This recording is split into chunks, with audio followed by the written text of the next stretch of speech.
लालची रोटी वाला। रमेश अपने बेटे बादल के साथ मिलकर एक ढाबा चलाता था। रमेश के हाथ की बनी रोटी सबको बहुत ही पसंद आती थी और उसके ढाबे का खाना भी बहुत ही स्वादिष्ट रहता था।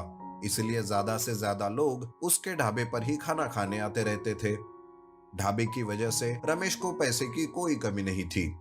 उसका एक छोटा बेटा था गौरव। गौरव बड़ा ही आलसी और लालची इंसान था।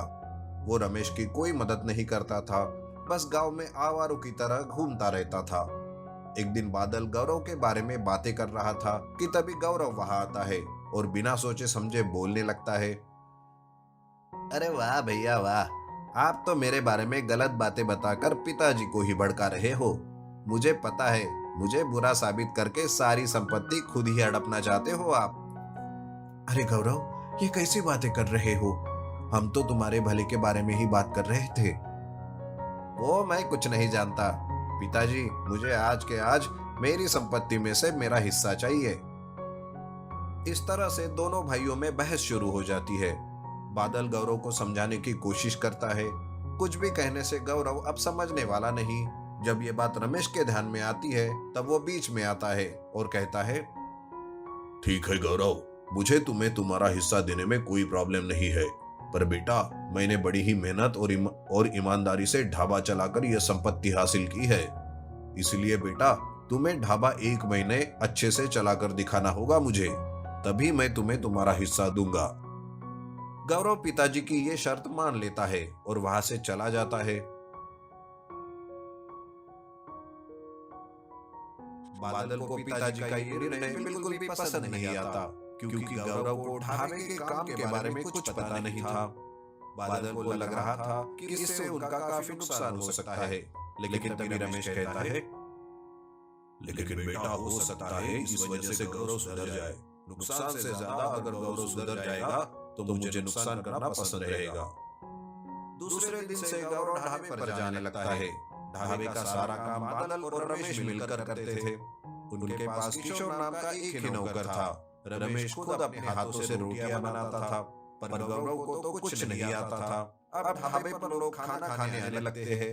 तब किशोर गौरव से कहता है, अरे भैया, लोगों का आना शुरू हो गया है, आप रोटियां बेलना शुरू कर दो। क्या? मैं और रोटियां बनाऊं? और हाँ, मुझे भैया नहीं मालिक है। आज के दिन तुम रोटी बनाओ, कल से मैं एक रोटी बनाने वाला नौकर लेकर आऊंगा। उस दिन जैसे तैसे लोगों को खाना और रोटियां मिल जाती है। एक दिन की कमाई देखकर गौरव खुश हो जाता है और वो मन ही मन सोचता है, अरे वाह, एक ही दिन में इतनी अच्छी कमाई कर ली मैंने। अब तो कल से नौकरों को लगाकर और पैसे कमाऊंगा मैं।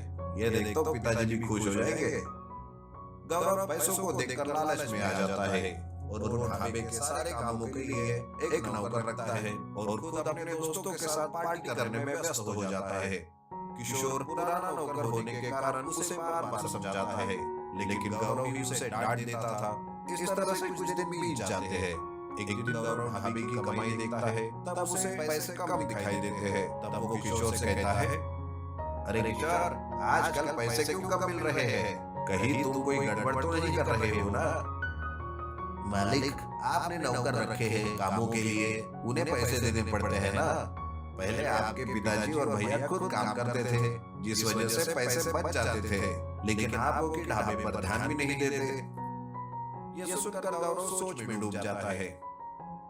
अरे ऐसे ही रहा तो पिताजी मुझे खुदी कौड़ी भी नहीं देंगे। आमदनी बढ़ाने के लिए कुछ तो करना होगा।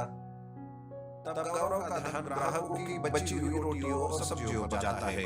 उसे देखकर गौरव किशोर को बुलाता है और कहता है, सुन किशोर, आज से ये बची हुई रोटियां या सब्जी फेंकना मत, उसे ही गर्म करके दूसरे ग्राहकों को देना। इसी तरह से हम अपना नुकसान पूरा कर सकते हैं, समझे? और अब तू मुझे कोई ज्ञान मत दे। गौरव के कहने के मुताबिक बची हुई रोटी और सब्जी ग्राहकों को गर्म करके दी जाने लगती है, पर अब तो ये बात धीरे धीरे ग्राहकों को समझ आने लगती है। एक दिन तो बासी सब्जी खाकर एक ग्राहक के पेट में दर्द शुरू हो जाता है। वो जोर जोर से चिल्लाकर भीड़ को इकट्ठा करता है। अरे लोगों, ये हमें बासी सब्जियां और रोटियां खाने के लिए परोसता है। देखो, इसके कारण मेरे पेट में दर्द शुरू हो गया है। ओ ये माँ, इसे मार मार कर तो पुलिस के हवाले कर देना चाहिए। तब जो भीड़ इकट्ठी हुई थी वो भीड़ गौरव को मारने लगती है। इस बात की खबर किशोर रमेश को देता है। रमेश और बादल भागते हुए ढाबे पर आते हैं। रमेश भीड़ से गौरव को बचाता है। वो हाथ जोड़कर सबसे माफी मांगता है। देखिए, आप मेरे बेटे को माफ कर दीजिए। वो नादान है, आगे से ऐसी गलती कभी नहीं होगी। और भाई साहब, आपके अस्पताल का पूरा खर्चा मैं उठाऊंगा, पर मेरे बेटे को छोड़ दीजिए। पुलिस आएगी तो उसका भविष्य बर्बाद हो जाएगा। तब जाके भीड़ वापस कम हो जाती है। रमेश उस आदमी को अस्पताल जाने के लिए पैसे देता है। तब जाकर गौरव को उसके गलती का एहसास होता है और वो कहता है, पिताजी, भैया, मुझे माफ कर दो। मैं लालच में आ गया था और ये गलती कर बैठा। आज मुझे पता चला कि मेहनत करने से ही फल मिलता है। आज से मैं आपकी सारी बात मानूंगा और आपकी मदद भी करूंगा। गौरव में ये सुधार देखकर रमेश और बादल खुश हो जाते हैं। उस दिन से तीनों मिलकर ढाबा चलाकर खुशी खुशी रहने लगते हैं। मूंगफली वाले ने पकड़ा चोर। गोपाल गांव में मूंगफली बेचा करता था। उसी पर उसका घर चलता था। वो हर रोज मूंगफली बेचने वाले पेपर पर अपने बेटी का नाम लिखता था। एक दिन उसकी बेटी इस बात का कारण पूछ ही लेती है। उस पर गोपाल कहता है, अरे बेटी, तुम मेरे लिए लकी हो। पेपर पर जब भी मैं तुम्हारा नाम लिखता हूँ ना और मूंगफली बेचता हूँ, तब ग्राहकों की भीड़ लग जाती है और मेरा अच्छा मुनाफा होता है। ऐसा कहकर गोपाल उस दिन भी पेपर पर अपनी बेटी का नाम लिखकर काम पर जाता है। लेकिन उस दिन एक चोर जिसका नाम परेश था वो गोपाल के पास आता है। वो थोड़ा घबराया हुआ था। वो किसी से छुपने की कोशिश कर रहा था। तब गोपाल उससे कहता है, अरे क्या हुआ भाई, किसी मुसीबत में हो क्या? कोई तुम्हारे पीछे पड़ा है क्या? वैसे मेरी ये मूंगफली खाकर देखो, तुम्हारी सारी मुसीबत भाग जाएगी। तब तक पुलिस को वहां आते देख परेश जल्दी से गोपाल से मूंगफली खरीदता है और वहां से भाग जाता है। अब हर रोज की तरह किसी न किसी बहाने से गोपाल और परेश मिल ही जाते थे। यूं ही एक दिन परेश गोपाल से मूंगफली खरीदता है और कहता है, भाई साहब, उस दिन आपने सच ही कहा था। आपकी मूंगफली खाने से बहुत सारी मुसीबत दूर हो जाती है। आपकी मूंगफली के कारण मेरी मुसीबत दूर तो हो गई, उसी के साथ साथ मेरे काम भी पूरे होते जा रहे हैं। सही कहा भाई साहब, मेरी बेटी का नाम जो लिखा रहता है इस मूंगफली वाले पेपर पर, मेरी बेटी इतनी लकी है मेरे लिए। गोपाल को पता नहीं था कि परेश दरअसल एक चोर है और वो रोज मूंगफली खाकर ही चोरी करता है। गांव में इस तरह अब चोरी के सिलसिले बढ़ने लगते हैं। पुलिस भी चोर को पकड़ नहीं पा रही थी। ऐसे में जहां गोपाल मूंगफली बेचता है, उसी के पास के बैंक में चोरी होती है। पुलिस वहां छानबीन कर रही थी। तब गोपाल भी बस यूं ही देखने चला जाता है। तभी उसे वहां मूंगफली वाला पेपर मिलता है। उसे उठाकर वो सोचता है, ये तो मेरी मूंगफली बेचने वाला पेपर है। लगता है चोर ने पहले मूंगफली खरीदी और उसके बाद यहाँ चोरी की। लेकिन ऐसा कौन कर सकता है? मेरे पास तो इतने सारे लोग आते हैं मूंगफली खरीदने। कौन हो सकता है आखिर वो इंसान? इस तरह गोपाल सोच में डूब जाता है। तभी वहां दो पुलिस की बातें वो सुन लेता है। पता नहीं उस चोर को जमीन खा गई या आसमान निगल गया। आखिर कैसे पता लगाए उस चोर का, कुछ समझ नहीं आ रहा। एक क्लू भी तो नहीं छोड़ा उस चोर ने। वैसे दिन ब दिन चोरी के मामले बढ़ते ही जा रहे हैं। गोपाल पुलिस की बातें सुनता रहता है कि तभी उसे परेश की याद आती है। वो सारी बात पुलिस को बताने ही जाने वाला था कि तभी वो रुककर सोचने लगता है, अरे नहीं नहीं, मुझे तो परेश पर सिर्फ शक है। मुझे पहले ये बात कंफर्म करनी होगी, तब जाके उसे रंगे हाथ पकड़ता हूँ और उसके बाद ही पुलिस को सारी बात बताऊंगा। वैसे मैं मेरी बेटी का नाम ऐसे ही बदनाम नहीं होने दे सकता। दूसरे दिन गोपाल मूंगफली बेचते हुए परेश का इंतजार करता रहता है। तभी थोड़ी देर में परेश वहां आता है और मूंगफली लेकर वहां से जाने लगता है। तब गोपाल भी धीरे धीरे से उसका पीछा करता है।